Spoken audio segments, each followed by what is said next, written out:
ผู้ฟังเอ้ยพุทธธรรมนายขอที่7ว่านั่นฝันบ่มีคนฝันลัดซุ่งเสือกขาวเสือกกะย่าวยอนเลื่อยลงพื้นหอดขี้ดิน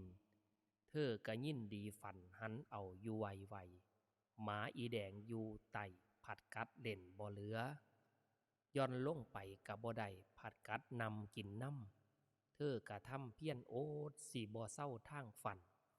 เป็นที่อัศจรรย์แท้กัดกินบ่ได้จงโสตกลงบ่ได้ไปหน้าเป็นจังใดอันนี้อุปไมยให้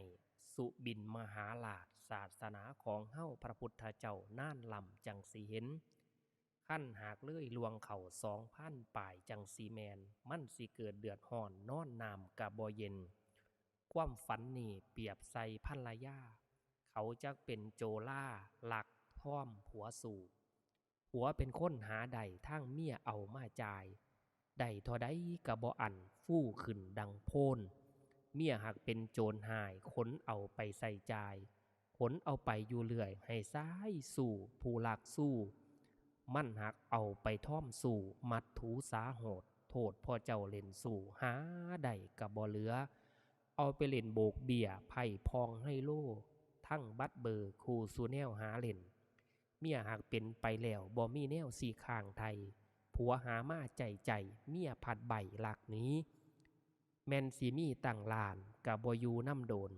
เมียเป็นคนจองพานหลักเอาดอกไปเล่น